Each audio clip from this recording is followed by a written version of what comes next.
so that I have a backup in case anything goes wrong with the Zoom server or with the recording on my computer, which I start right now, so that I have YouTube, cloud, and my computer, that we definitely have one stream that works. That sounds good, Christian. So let's get it started. Okay. Let me just check one last time that the stream works fine. Super, everything is set. Devin, it's good to see you. Good morning, good afternoon, Christian. Good to spend time with you today. Yeah, absolutely. Absolutely. Devin, where are you? Did you ask where am I? Yes. In which city? I am in Provo, Utah, which is about 30 miles south of Salt Lake City, the capital of the state of Utah. Oh, that's great. I've never been to Utah, unfortunately. How is life there? It is wonderful. We're just in the middle of summer here, and we're surrounded by the Rocky Mountains, and couldn't be more picturesque right now. Oh, Rocky Mountains must be awesome. Yeah, I grew up in Europe, also in the mountains, in the Alps. How are the Rocky Mountains in June, July? Beautiful and green. We have in where I live, there's a beautiful mountain called Timpanogos that one never tires of enjoying the beauty of Mount Timpanogos. That's great. When I would travel to your town, what would you recommend to me that I should put on my list for visiting?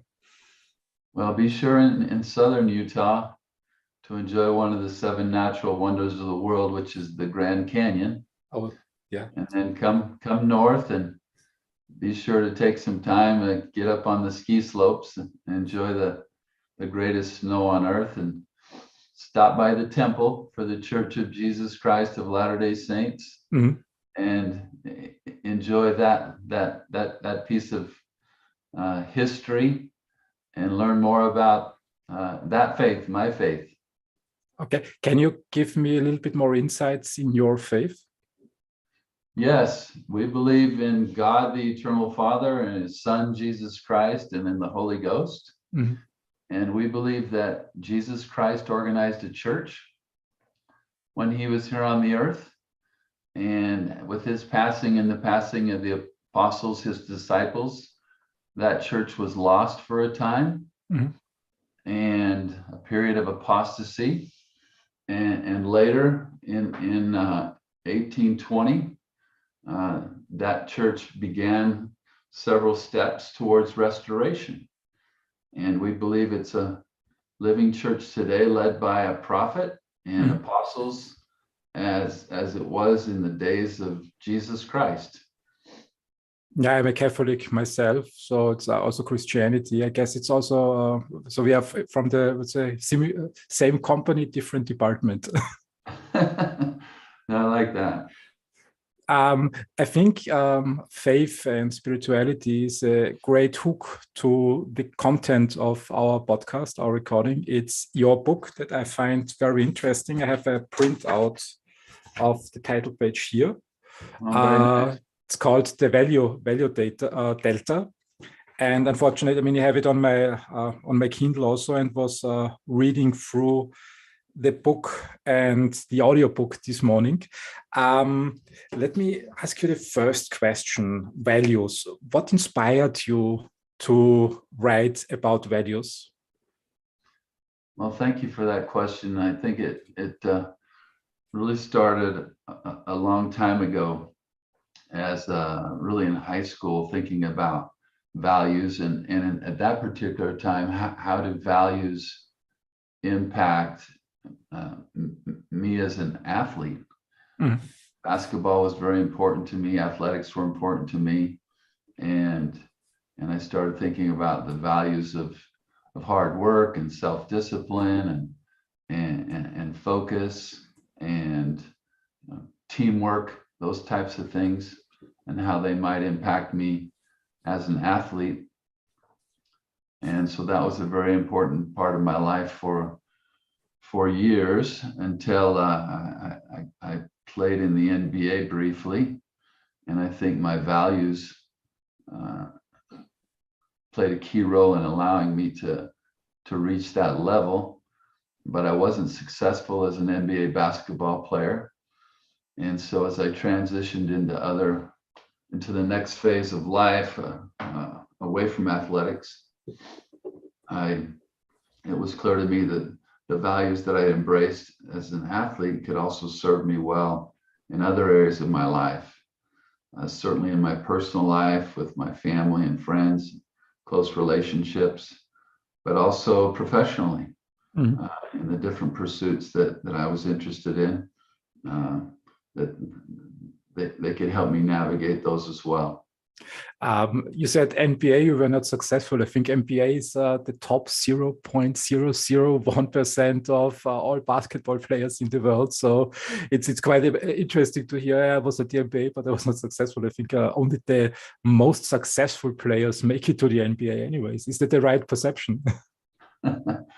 Well, I appreciate that. Yeah, I think it was wonderful to be able to play in the NBA and enjoy that for a brief period of time. But I think a successful NBA career would have lasted a little bit longer than a year. So in that sense, I was a failure. But the flip side of that coin is, hey, it was nice to be able to play at that level, even if it was for only a season. Yeah.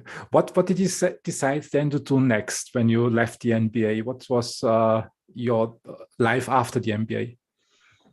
Well, I spent some time playing in Europe, in Spain and France. Oh, great. And we loved that.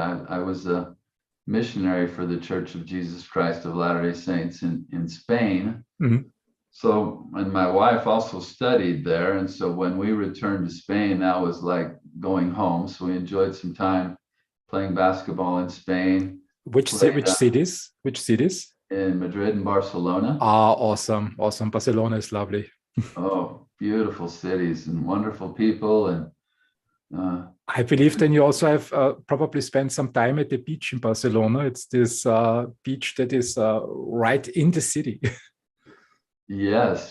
We lived on a suburb of Barcelona called Santa Coloma de Gramenet. Mm-hmm. And it was right next to Badalona, which is a beach city. So we would often go down there and walk along the Calle del Mar, mm-hmm. the street by the sea, and enjoy the sandy beaches and that beautiful Mediterranean water. So that was a wonderful time. We played some time in southern France. Mm-hmm.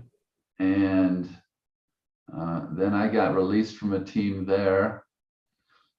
And my wife lovingly suggested that it was time for me to get a real job, stop playing games. And did you not think that basketball in Europe is a real job? It's hard to call playing basketball a real job. It's so enjoyable on many fronts. But I found that life goes on, and there's other things you can do that bring great joy, and hard to call them a job as well. So what was the next stage then after basketball?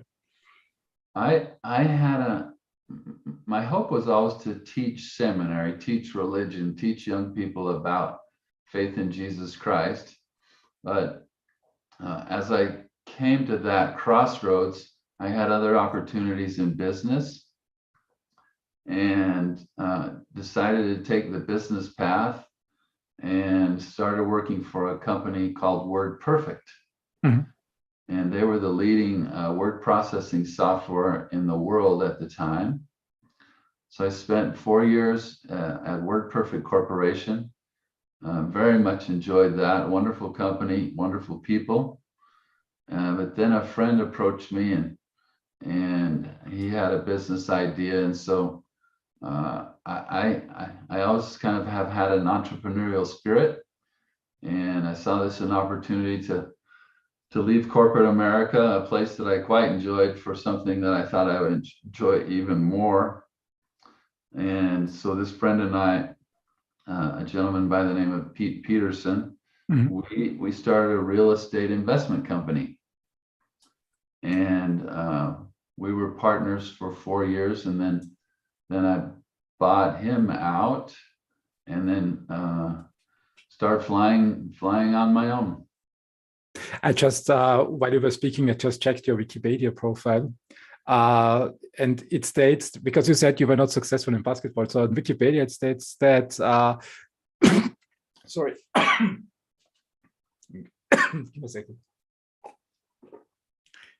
So at Wikipedia, there's the statement: in a Desert News poll in the year 2000, Devin Durrant was voted one of the top 10 college basketball players in the state of Utah over the previous 100 years. And in 1999, Sports Illustrated listed him as one of the 50 greatest Utah sports figures. I would say this is pretty successful. And I believe that probably your habits and the values you have in life also helped you then in your next life in the real estate business. How did that evolve? Well, as I mentioned, I initially partnered with a dear friend, and we went out and just seeking opportunities to buy real estate assets. Hopefully that would prove profitable so we could stay in business for a time. And fortunately, we went down this path at a very good time in real estate investment. Timing is so important in that business, and timing was very friendly to us. We started down that path in the early 90s. And but what I learned over time in real estate was just the importance of understanding the value of an asset. How do you know what the value of an asset is and what it might become over time? And so I spent a lot of time thinking about valuation and property values. And that started to blend with this idea of the importance of our values. So it's a little bit of a play on words with this term value. And so in real estate, again, just one simple example, the value of self-discipline. As an entrepreneur, there's no one looking over your shoulder. You have to decide what time you're going to get out of bed and how long you're going to work and how you're going to spend your time. And how can that simple value of self-discipline, how does that translate into adding value to a physical asset? And so that was part of the thought process as we started down this road of real estate investment. I think it's it's very interesting to, when you say the value of a real estate asset, mostly believe is cash, some cash values. So it's how to bring an asset from 1 million to 2 million, and how to add values with that. And on the other side, you were talking about the value of discipline, which I think is really difficult to measure in financial terms. Let's just say, what is the price of discipline? How did your thinking evolve from financial values, or from a financial value, towards these more qualitative values of life? Well, what happened?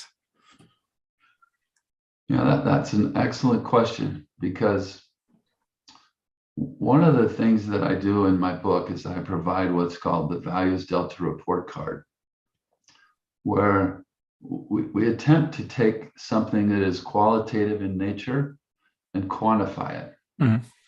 So let's stick with this idea of self-discipline.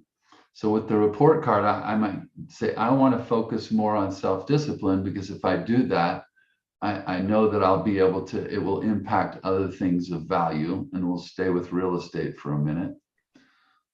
So I might say, all right, I'm going to give myself a grade on the old college grading scale of 0 to 4.0.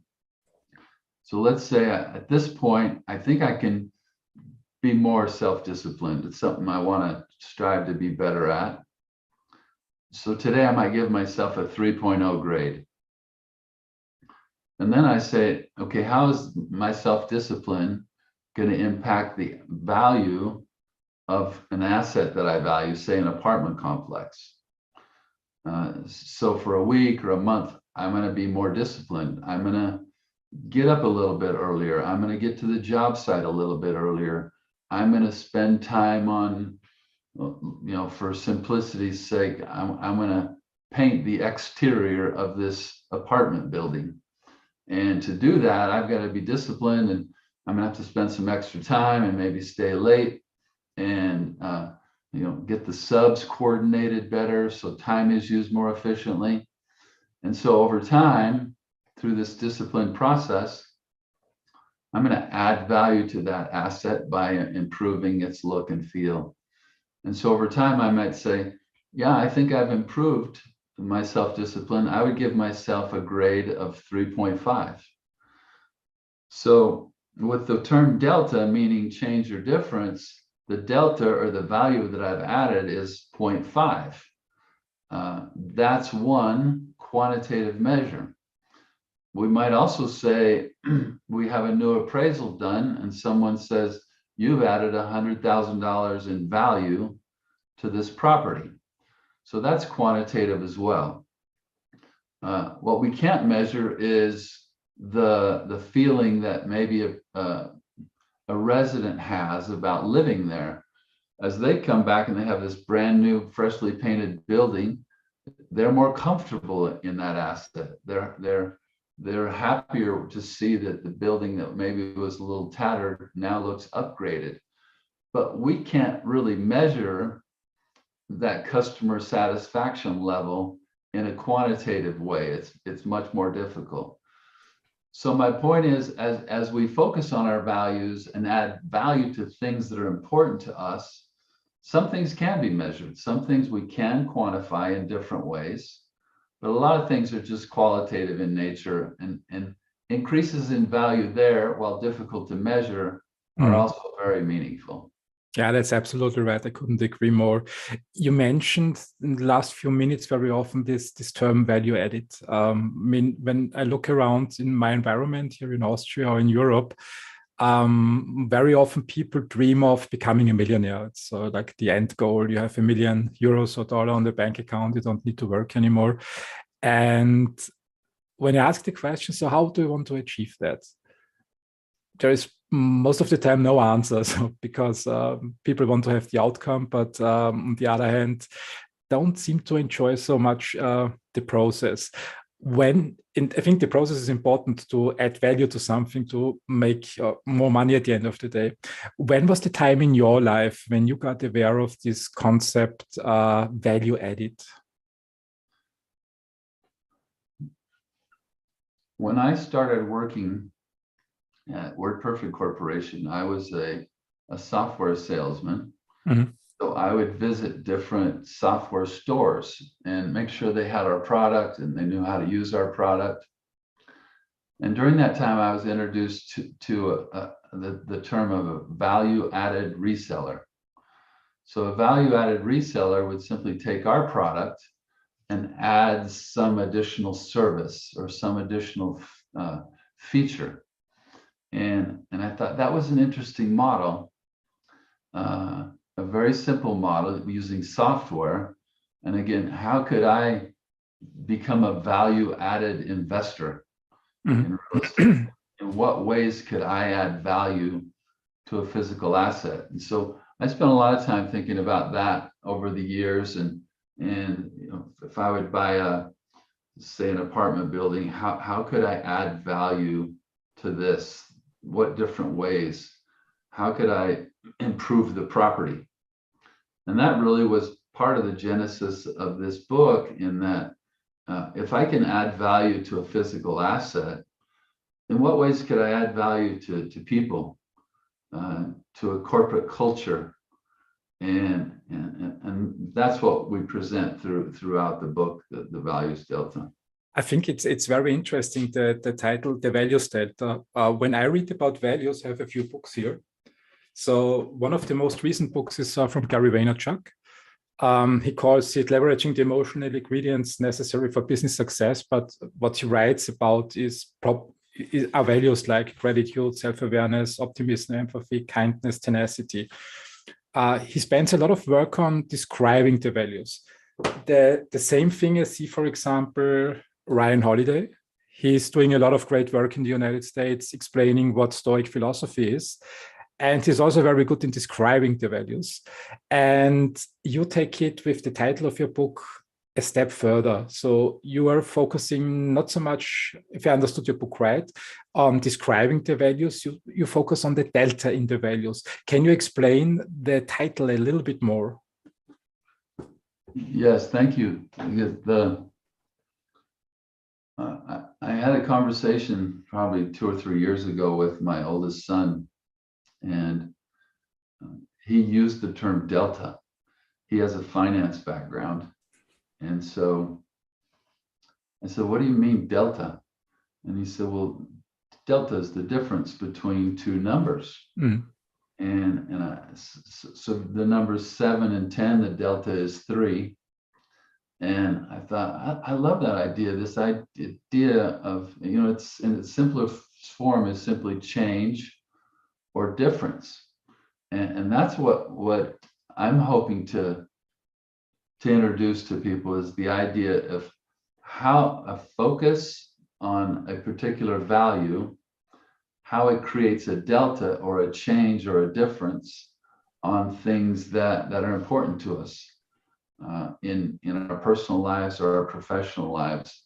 So that's the emphasis of the title. Is the values delta is how can they make a difference in different areas of our lives that are meaningful to us. So that's the spirit of generating that change. Mm. Again, it could happen in a large company through a focus on values. It could happen in an individual in their relationship with their best friend or with their spouse. I think that values permeate all aspects of our lives. And what I'm trying to do in the book is not only just say, hey, our values, they sure are important, but to provide a tool or tools to measure a difference and some way to see that progress, to see that delta generated. You might also refer to my book as a workbook. Mm-hmm. And oftentimes we read books and we feel good about them and contain some great ideas, but then nothing happens. And the spirit of my book is, okay, let's make something happen. It's going to take some effort. It's not going to be easy. But I think with a focused effort, delta will be created. You will see a positive difference. Mm-hmm. I would like to stay a bit on the term value. So to just get out of these financial values, you also mentioned that your son has a background in finance. I have a background in finance too. And when we talk about delta, you immediately think, okay, 1 million minus 2 million is minus 1 million. So this is the delta. When I read through your book, there was, there are many great stories in the book, but I liked the part when you pointed at Benjamin Franklin and his 13 values / and we were talking about Christianity too, virtues. So for the listeners to get a little bit more feeling towards the qualitative side of life, can you explain or can you give your interpretation of the term value and the term virtue?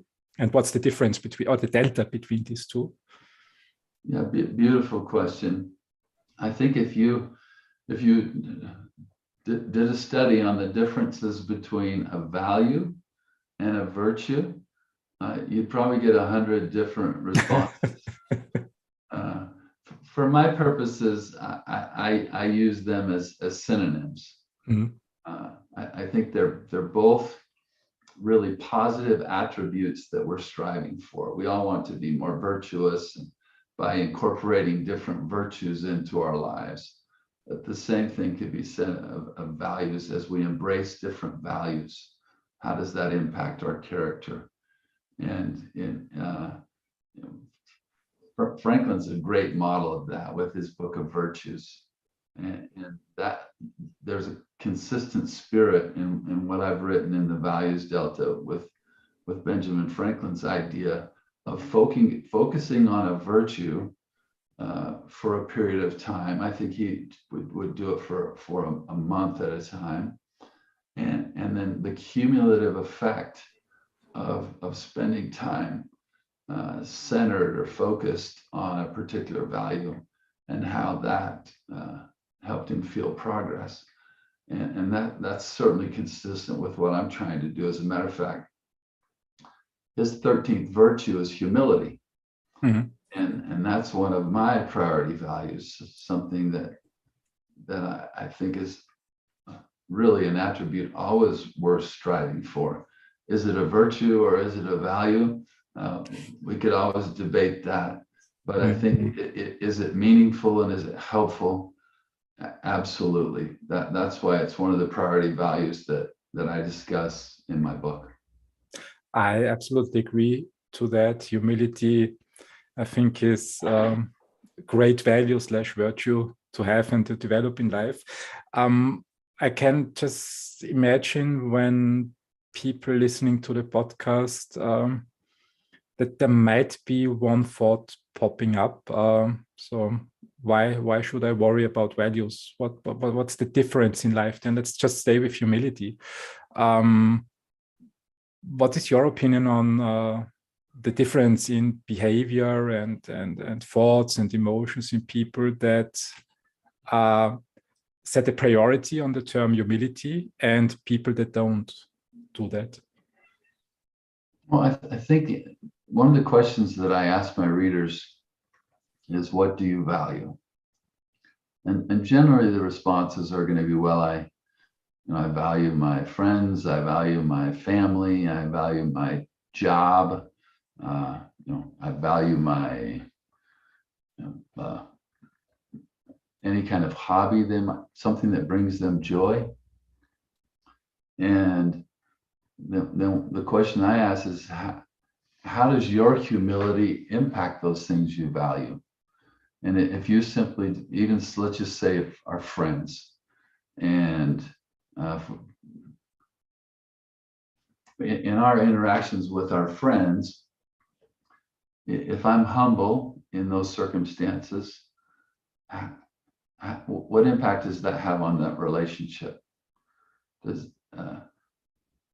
to address that, another way to look at it is, what if I lack humility? What if I'm around my friends and I'm a bit arrogant and I put them down in one way or another, and obviously that relationship is going to deteriorate over time through different ways that I show a lack of humility. And for me, the opposite is true. If we take time to tell that friend how much we enjoy being around them, how impactful they have been in our lives, how positive their influence is in our lives, and take that kinder, more humble approach, what does that do to the relationship? And for me, that with that element of humility, it's going to strengthen that relationship with a friend. The same thing with a family member, the same thing with a coworker. And not only does it impact that relationship, but in the book I write about the V effect, or the value effect, that through my humility and interactions with a dear friend, that may be something that they feel like, man, maybe I need to be a little bit more humble, and that carries on to another relationship that they might have. So just the ripple effect of us living more fully the priority values that we have in our lives not only impacts and elevates our personal life, but certainly impacts the people that are within our sphere of influence. No, absolutely. I was just thinking about, while you were speaking about kindness, the thought that popped up in my mind was, it's when people are nice, it's always easy to be kind. And maybe the delta would not be to just stay with your terms, or the impact in the other person's life would not be very big because the person is already in a good state and very kind and nice and loving and outgoing. It might be a little bit harder to be kind when the other person is not kind at all. So it's when it's angry and hateful and full of resentment and negativity. But in that case, acting kind might add a lot of value to the other person. Maybe it's just a bad day or a bad phase in life after a divorce or beloved one died. How do you deal, or what is your recommendation, how to deal with such challenging situations in which the display of virtuous values might be not that easy? Excellent question. And it seems as if kindness is more needed now than ever before, because we find ourselves in those situations that are uncomfortable. And one might be thinking, I need to be more kind. And then they run into someone who's just the opposite, couldn't be more rude or mean. And how do we respond in those moments? I think of the Savior, Jesus Christ, where he invites us to love our enemies. And he invites us to avoid contention. And so some of these concepts, they're a lot easier to talk about than to actually implement. And that's the spirit of the book. Is if one of my priority values is kindness. Well, that doesn't mean I'm only kind to those people who are kind in return. It means that maybe I need to take some extra measures, and even in those moments of tension, still be kind.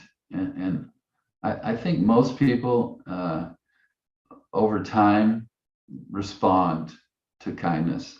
They might not in the moment, but I think over time they recognize, hey, here's a person who's respectful and kind, and they're not attacking in any way. They're trying to be civil. And I think most people over time recognize that and respect that and appreciate that. While it might not always be easy and comfortable, but I think it's worth the effort to always strive to be kind. And in the book, I talk about, there's a story in there, and from the movie Wonder with Augie, where the principal in that story, he teaches the idea that we should be kinder than needed. And I love this idea where, yes, we can be kind, but we can also be more kind than we have to be. And I love that thought. No, I agree to that. I also had a quote a couple of days ago. It was pretty much saying the same. Maybe it's the same writer. It's always be a little bit kinder than you need to be. And I think this is also the novel concept in the Bible. So when I look at the older books in the Bible, it feels to me it's very often about tit for tat. So it's this winning strategy in game theory. When someone slaps your face, slap back, or even before another person can do harm to you, do what's necessary to get rid of this person. It's like an eye for an eye. Yes. And when I look at the newer books, especially the books about Jesus Christ, it's the concept of love. So it's the concept of always approach people first with kindness, and even when they are rude, be a little bit kinder. And it leads to the interesting question, in my opinion, are people born with values? Are they naturally born? Are they conceived before birth? Or are values teachable? What's your opinion on that? Are they learnable? Well, I think there's an element of both there, but I'm a strong believer that we can learn and embrace values. That's, again, one of the theme in the book is that we can identify our own values. So in my book, I don't tell you these are the values you must have. In my book, I ask you, what are your values? And then we present the idea of how can you, through a focus on your values, how can you strengthen that value? Mm.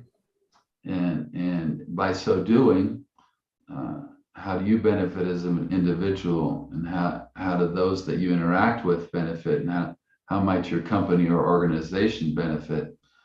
And I also believe that over time, maybe our priority values can shift and change depending on the circumstance of our life at a particular time. When you talk with clients or people around you that who wants to know more about values, and you ask them your questions, so what are your values? Did you ever have a situation where a person just responded, I have no idea, I have no clue? Well, I haven't had that situation, because it's the way I outline it is simply, how would you finish this sentence? I am a person of blank. And everyone can fill that in. They can do it 2 or 3 or 4 or 5 times. It becomes more challenging as the number gets higher. Yeah. And so I also say, well, you might want to invite a friend to participate in the exercise and see how someone might perceive you. And so it's really just an opportunity almost to take some adjectives and apply them to ourselves. And through that process, I also give them suggestions. In the book, I provide 200 or so different values that, as people look through those values, they can say, yeah, that's me, or that's what I want to be. Did you say 200? Where did you get 200 values from? Oh, there's plenty of values lists. So I found one out there somewhere, and then just edited it and try to come up with what are the values that I think people would respond to. And there's no end to the list of values. When you take this sentence, say, I am a person of fill in the blank, the list is really endless. But there's some values that are obviously more common that a lot of us will embrace. So it's really just a thought process to think, okay, not only how do I describe myself today, but how would I like to describe myself tomorrow? What are the values that I'm striving to more fully incorporate within myself? That's a good point. Let me ask you one question in that direction. What are the 5 most important values for you from your list? For me today? Yeah. My priority values? Well, I actually outline 8 in my book. Optimism and kindness and humility, and the list goes on. Communication, initiative, and I also, through these different priority values, offer different stories that hopefully are motivational. So people, as they go through the book, can say, yeah, that's a priority value for Devin Durrant, and I'm going to embrace that myself. Or they can say, well, that works for him, but I want to choose a different value. I want to focus on something else that's not on his list. And that's my invitation in the book, is I'm simply going to provide a model for you, but you build your own model. Here's an outline for you, but now apply it, an outline for me, but now I want you to apply that to yourself. You're an excellent storyteller, that's true. When I think about your book, and you mentioned that you outlined a few stories to values in your book, what is your favorite story in the book? I have a lot of favorites, but one I would share is one of my priority values is optimism. And I feel strongly about this, and we can continue down that path here in a few minutes. But one of the stories that's told is of 2 salesmen. And these salesmen are sent to the African continent. And the question is, is there a market for shoes there? So they're shoe salesmen. And so they both go, they check things out, they return and report to their employer. The employer says, is there opportunity in Africa for shoes? And the one salesman says, nobody wears shoes there. And so I recommend that we don't go there because there is no market. Nobody wears shoes. And the second salesman, he's asked his opinion, and he says, yeah, we have to go there. Nobody wears shoes. And he recognized this tremendous opportunity. Well, they both reported the same thing, that nobody wears shoes in Africa. But for one, it was a negative. And for the other salesman, it was very much a positive. And, again, optimism is a value that seems to be slipping in our world today. And I want to do all I can to elevate the value of optimism and its power in how we see pictures like the shoe opportunity in Africa, and how we see people and how we see the different things in our society. There's just so much good to embrace, and that's the spirit of the value of optimism. I mean, I completely agree to what you say. Life is actually very good, especially in our times. I mean, in Europe is a rich continent, and when I think about the life expectancy, for example, everybody my age who is 47, 48 has a high chance of getting to 80 or 90. And when I look back to 1700 something, I would already be dead for 10 to 15 years. So I'm still alive here. It's a great opportunity. When I opened the newspaper, so especially with March 2020, the big turning point was the beginning of the pandemic. Before March 2020, I had the habit that I avoided as good as I could. Newspapers, radio, news on the radio, on television, and was more into watching comedies when I had a bad day. But with March 2020, it's bad news is everywhere, basically. So it's really difficult to get away from that. What's your opinion on that? Why did society shift from I would say, rather optimistic state before March 2020 to, in my opinion, it's tremendously negative currently? How did it happen? I agree with that sentiment. I think it was just an unprecedented event for all of us. We'd certainly never experienced what we've been through this last couple of years. And it triggered a lot of negativity, a lot of pessimism, and through that difficult time. I think it's now time to fight back and say, there's so much good in the world. There's so many reasons to be happy and to celebrate the progress that's being made.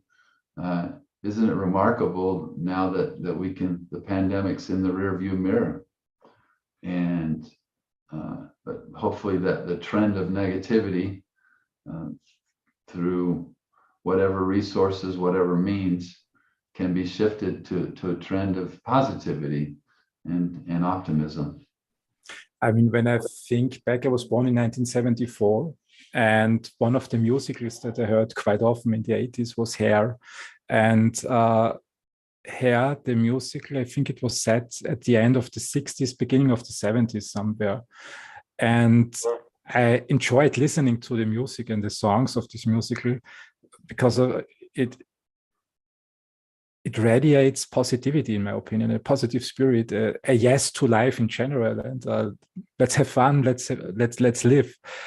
When I read through the history books, I mean, life must have been really harsh in the 60s, especially here in Europe. I mean, it was still the post-war area.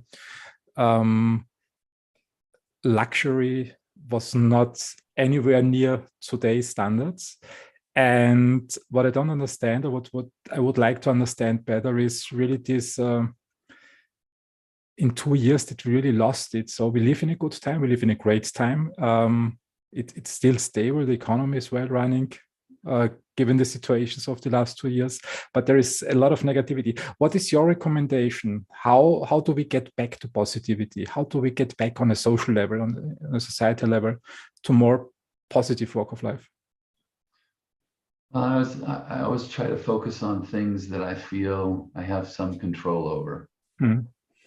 And if you look at on a broad scale, some of the negativity that we see in the world, we might ask, well, how can I make any difference? And that's always going to be a challenge on a certainly global scale and the broader scale. But my invitation always is just focus on those things that we do have some control over. What can I do in my personal life to maybe be a little more positive as I interact with other people and the negative conversations begin? How might I shift that conversation to more positive spirit? What can I do in the workplace to generate better feelings about what's going on in society?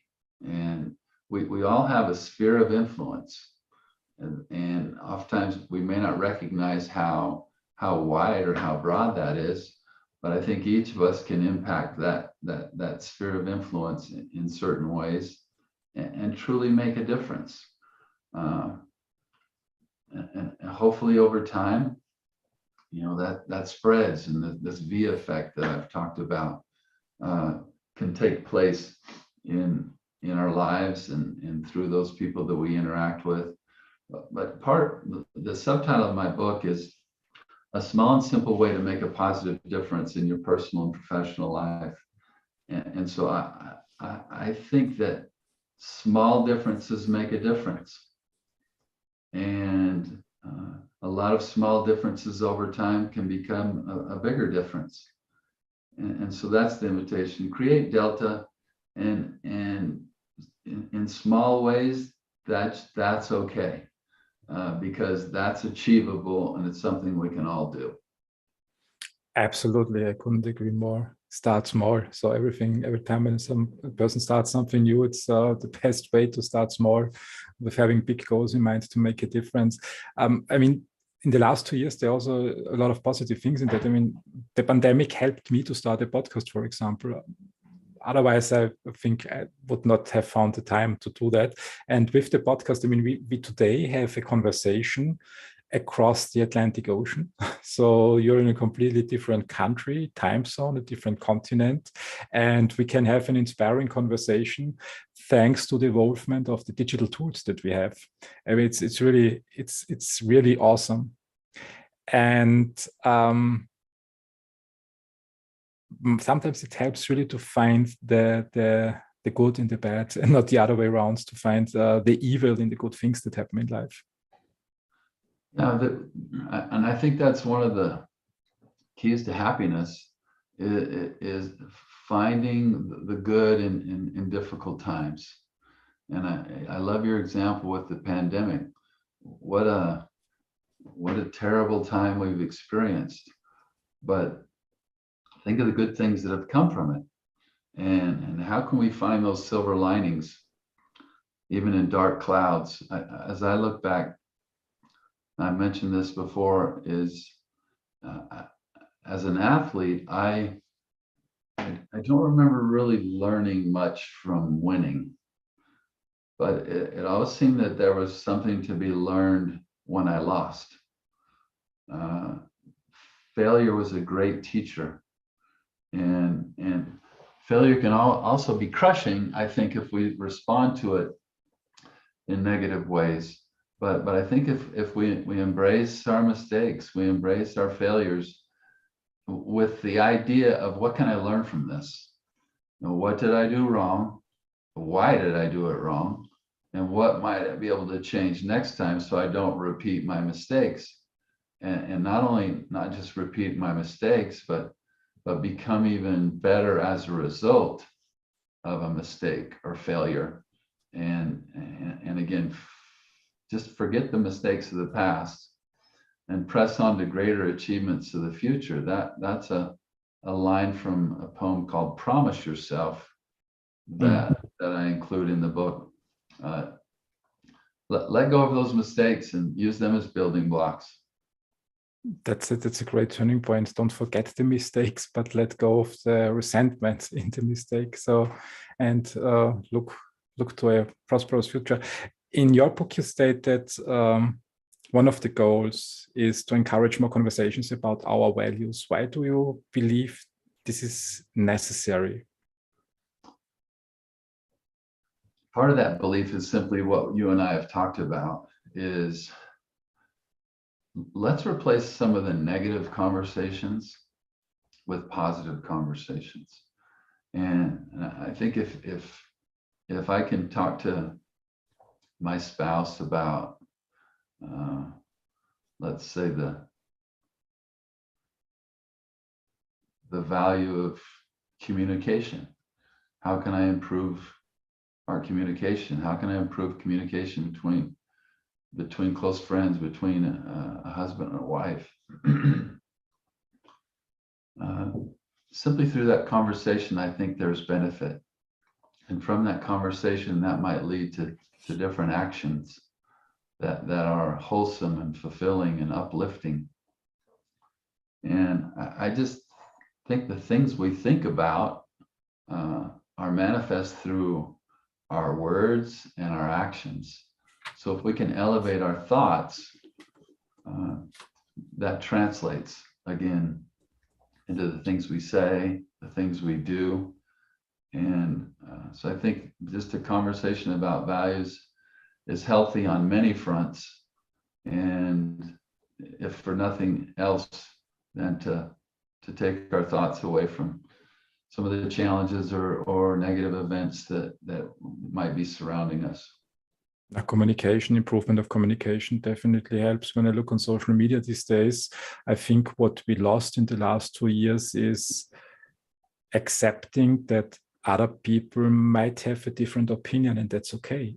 So it's anytime when someone posts something that, let's say, the majority of people don't agree to, it looks like currently on social media, everybody jumps on another person and tries to correct that. No, you can't think that. How do you see communication? How can we improve that? Wow. I'm not quite sure where to start on that one, Christian. That's a broad question. I think communication, some of the things I mentioned in the book is through the value of written communication.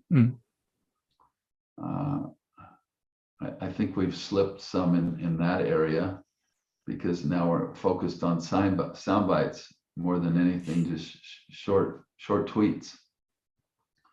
But I think there's power in the written communication in all aspects of our lives.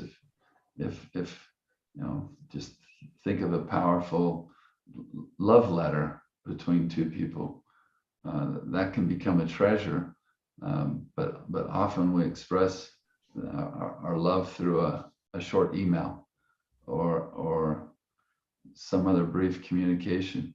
So I think we've lost that a little bit, but it can certainly come back. I think there's importance in verbal communication, how we speak, how we express ourselves, how we disagree with someone. How do we do that civilly and with respect for other people? That's a broad conversation.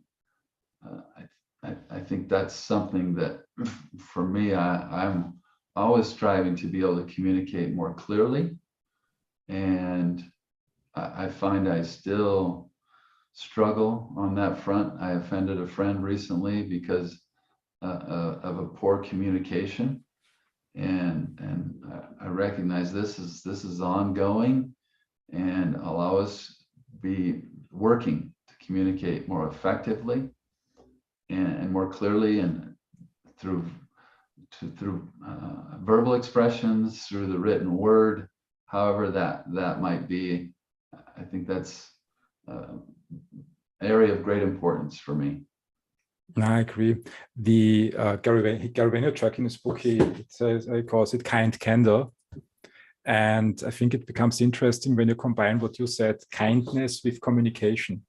It's good to hear that all people struggle. So I experienced it myself in my life. Kindness doesn't mean accepting everything from everybody, but the way we communicate is then the key. So I think the biggest challenge for me in my life is when I disagree with someone or when I dislike a behavior, to phrase it in a way that it's still kind and not just saying to people, shut up, you're wrong, so I'm right. What's your recommendation in such situations? So when people get emotional, when there is really a problem underneath. So in a situation when two people talk with each other, they disagree on a topic and then emotions pop up, anger, frustration. And people then tend to leave the path, let's call it the path of kindness, and switch more to hate speech. How can people deal better with such situations? What is your recommendation? Well, my recommendation would be try to improve as a listener. I think that's a skill that all of us could work on. Try to listen more and talk less. I find that I learn a lot more when I'm listening than when I'm talking. And I think this applies in a lot of different areas, but particularly with conflict, I think it's important to try to understand what's being said. And Stephen R. Covey talked a lot about this in his book, The 7 Habits, and how important it is to try to understand the person that we're communicating with, and then in turn help them understand that you do understand where they're coming from, and try to find some common ground, something that we can build upon. And I think it's important too to recognize situations where we simply agree to disagree, that it's okay to have differences of opinion. We can do that civilly, and we can show respect to one another through these disagreements. And maybe we can find some common ground, but simply because I think that we see things differently certainly doesn't mean that we can no longer be friends, or we can no longer talk to each other, or we have to resort to name calling. I think we can all do better than that. Oh, absolutely. And improvement never ends, in my opinion. So it's an ongoing process from birth to the end of life. And I think perfection is good to have as a goal, but it's hard to achieve, in my opinion. So everybody can do better. And I would really love to talk with you for another hour or 2 hours or 3 hours. It's so inspiring listening to you and your great insights. I mean, from playing in the NBA, I really love basketball.